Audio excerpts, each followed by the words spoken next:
Hey guys, today I'm going to answer your questions regarding the EV tax credit. You might have seen it in an earlier video, what's happening with that. And I'm going to be answering questions regarding the Michelin Pilot EV, F-150 Lightning EV versus the Tesla Cybertruck, or what's going on with the EPA and PFI Speed.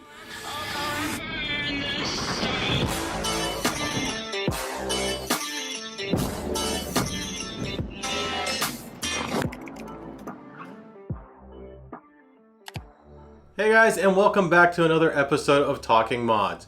If you are new to the channel, I am Ron, your host, CEO of ModBargains. Been doing this for 17 years. Car modifications, that's our shameless plug for ModBargains.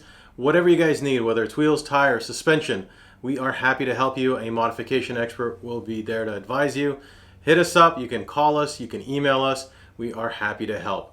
So if you've been following the channel, or even if you haven't, I have questions from you guys that I'm going to answer. Let's jump into it. The first one. Hi Ron, I watched your EV tax credit video.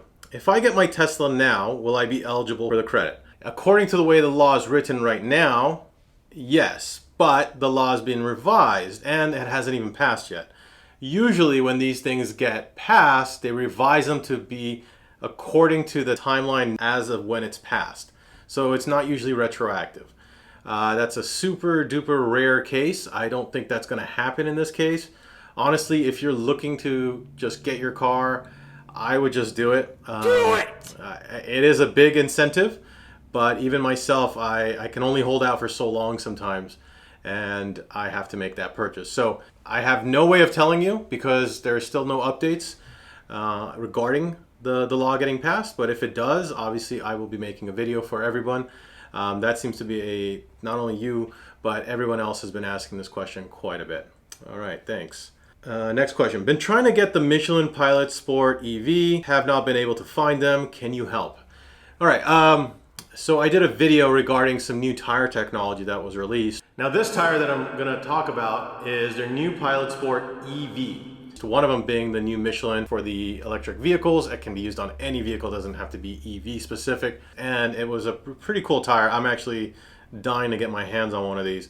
At the time when I filmed it, it was scheduled to be released. Actually, it was supposed to have already been released. So the original release date was around April 1st.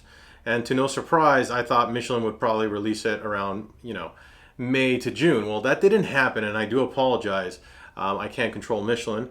I did research into this, and I know some guys have been reaching out to me looking for this tire, not just yourself, but they have said that they are planning to release in September. So I think it's going to be mid-September. There's been issues across the board. I've done different reasons of there's inflation happening on products and modifications. Well, tires specifically have also had a very big issue in terms of getting them in, getting them over from France for Michelin. It doesn't matter where they are coming from.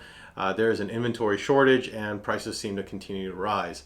So September is the date, and I do apologize for not having that date for you, but at the time when I filmed it, it had looked like it was about to be released. I'm considering either the Tesla Cybertruck or the F-150 Lightning EV.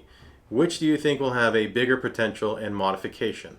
Wow, great question, because I am looking at both of those myself. And I've been thinking about it quite a bit. Here's the thing, the F-150 I think is going to have a much easier time to modify. Why? It's kind of this platform. It's a true truck platform that we already have, right? There's going to be a lot of easily components. Suspension components are going to be easy.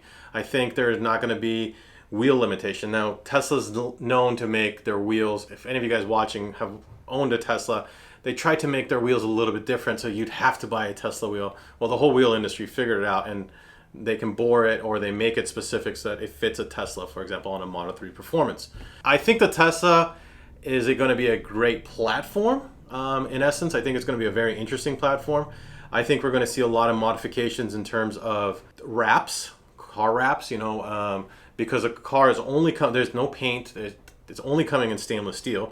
So I think a lot of people are just going to wrap their car. They're obviously not going to go get it painted. They're trying to keep the cost down this way. It's going to take a long time for products to come out for the Tesla.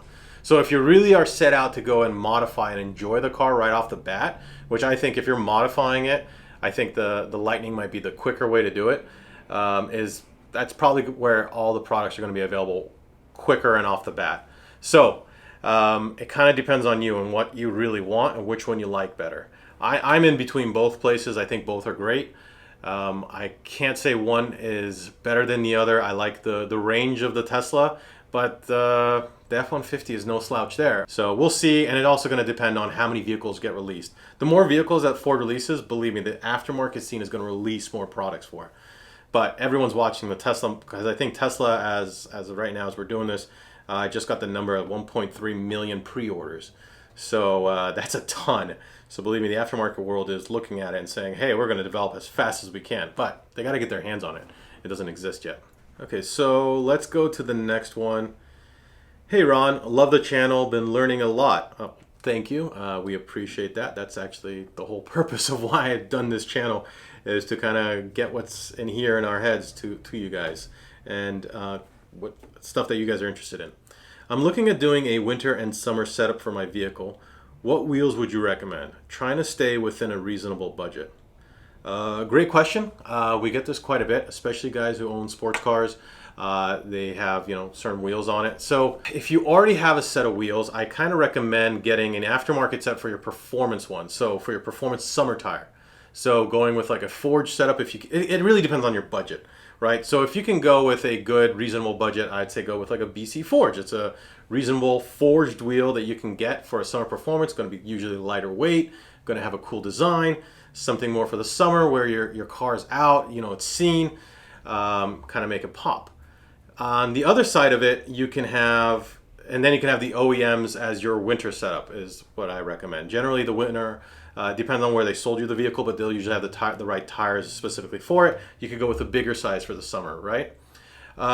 If you don't have that option, you're just you want to keep the OEMs, or you just got rid of the OEMs, I think with the price of flow-form wheels. Now, if you haven't seen that video, we'll put a link down below and you guys can see the picture there. But the flow-form wheels have hit the right price point in terms of value. And I'd go with those. I think like a brand like Sportline would be a good choice. You get to put those on. You can beat them up during the winter. They will last. You want to go with a wheel that's also going to be powder coated. Now that's not a for sure thing. That's going to be sometimes difficult. Obviously, you want to have a good clear coat. If you're going to take care of your winter wheels, all you really need to do, if you've been in heavy snow, because they do salt the roads a lot of times, just wipe them down. You don't want the salt to stay on there. It will eat away at the clear coat on the wheels, especially if it's painted. It's just going to start, eating away at it, and then after a few years, it's just going to look terrible. If your budget permits, go higher than that. But again, flow form, like on a Sportline, you're looking at less than $1,500 for the wheels, and then you get your tires. So I think that's very acceptable. Hopefully that answers the question. We'll go to the next one. Sucks about the EPA situation. Are you and Brent from PFI Speed going to get together? Hope you can help him out. Wow. Okay. Thank you. The EPA situation for us is, it's an ongoing situation for everybody. This happened to me a long time ago. This happened to me back in 2015. So I wanted to make sure that everyone is educated. And I'm still getting, it's not just PFI Speed, it's other companies are getting, attacked by the EPA. It's manufacturers who are not aware. It's this lack of education that's happening in the industry. So it's just this ongoing situation. With specifically PFI Speed, I have reached out to Brent. I do want to help him out. I am just waiting for us to connect, and hopefully we'll connect. If we can do a video, we will do a video either on his channel or our channel. It's up to him. But my heart goes out to them. I think they will get through it. I've been watching some of their videos. It looks like they are moving forward. They have a lot of support by the community, which is great. You guys make it happen, and it's quite important that us as a community continue to go. In terms of the EPA situation, I don't have an answer. If you watched that video I did the interview, they didn't have a specific timeline. And based on what I could tell from their timeline, it looks like towards the end of the year where we'll really see things going on. I think it just continues to be that we just have to keep talking about it, keep bringing it up. There was an article I just did for one of the newspapers. we'll put a link. I don't remember. When we edit the video, I'll put it in there. But it's just been released. Again, just to more awareness, even for people who are not in our industry. They need to be aware of what's happening. I think that's very important. All right, next one.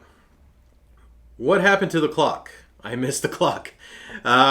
We had the clock up here. The clock will be back. It was kind of one of our Easter eggs where the time stood still, if you've been watching. It isn't gone forever. It's just we're rotating and having different things behind here. We do our best. And, we're changing it up. Not do our best. We're changing it up constantly, trying to make it better and better. And we take your suggestions. All right. Hi Ron, just watched the video on top cars to get under 10K. Which would you pick of the 5 that you mentioned? I'm trying to remember the top 5 right now off the top of my head. I think it was the 335, FRS, Civic. Great question. So the GX470 as an SUV, I think, is an awesome SUV. Unfortunately, 2 of the guys here have it, and it would feel really weird if I got the same vehicle. Because then we would become like the GX470 guys, and so I can't do that. But it's a great car. That'd probably be my choice there. But no, the 335 could be a horsepower, awesome like monster. Plus, I can get all the parts for it for myself. It's not the most reliable. I got to spend a lot of time and money into reliability. Also, finding one that's clean. It's not an easy job. So I think I'd probably go with the FRS.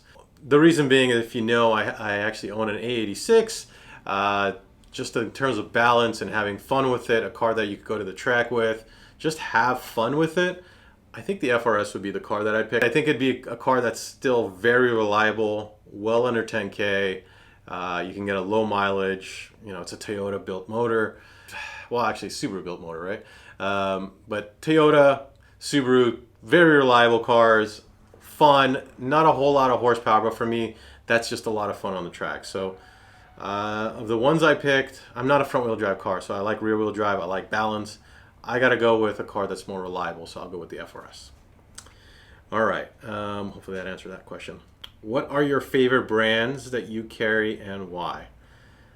I need to be a little more specific in terms here of what category are you talking about. There's lots of brands that I really like. Just top of my head in terms of like intercoolers, I don't think there's anybody better than Wagner. On the ModBargains channel, I did a whole thing about Wagner intercoolers. They are phenomenal. I could go into it more. Where their stuff is being made. It was probably one of the most fascinating tours I've ever done. Actually, one of my favorites in terms of culture, in terms of what they're bringing engineering wise, in terms of what you're getting, value for your money. Wagner is a great one. Öhlins in terms of suspension, a phenomenal company. I really like them. KW is a great company, but SolaWorks on the other hand is also a great company. In terms of coilovers, I think for the value, for someone who's budget minded, I think they're a great value. So I kind of need a little bit more. Maybe give me a follow-up in terms of categories or specifically what you or brands that you want me to rate or look at. So you guys tell me what you think, in terms of categories, brands, or what do you think I should get? Which car should I get? I'm thinking about a brand new car right now, only because the market is so crazy and I could sell my car for pretty good money.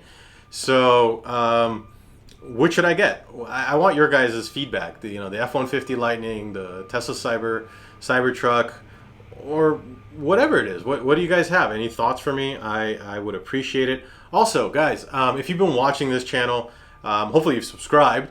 But the thing is, what do you guys want to see? You guys are the audience. We make these videos for you. What do you guys want to be educated on? What topics would you like me to cover? When you guys give us the feedback, we really try to respond as quickly as we can. I try to do my research. That's it, guys. And I will see you on the next Talking Mods.